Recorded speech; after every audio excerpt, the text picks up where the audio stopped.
حديث نمبر 364 حدثنا عبد القدوس بن محمد العطار البصري قال حدثنا عمرو بن عاصم قال حدثنا همام وجرير بن حازم قال حدثنا قتادة عن أنس بن مالك رضي الله عنه قال كان رسول الله صلی اللہ علیہ وآلہ وسلم يحتجم في الأخدعين والكاهل.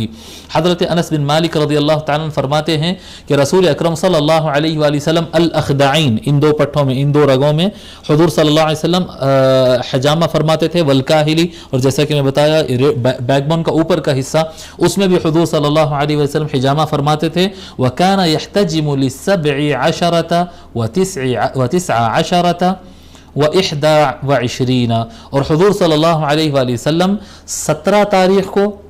یا 19 تاریخ کو یا 21 تاریخ کو، جی چاند کے مہینے سے 17 کو یا 19 کو یا 21 کو حضور صلی اللہ علیہ وسلم حجامہ فرماتے تھے. اب پتہ نہیں اس کے اندر کیا حکمت ہے، کیا ہے، شراح تو اس کے بارے میں لکھے نہیں، اطباء سے اور ماہر حکما سے پوچھنا پڑے گا کہ اس کے اندر حکمت کیا ہے. حضور صلی اللہ علیہ وسلم مہینے کی، چاند کے مہینے سے 17th آف دی منتھ یا 19th آف دی منتھ یا 21st آف دی منتھ کو آقا صلی اللہ علیہ وسلم حجامہ فرماتے تھے.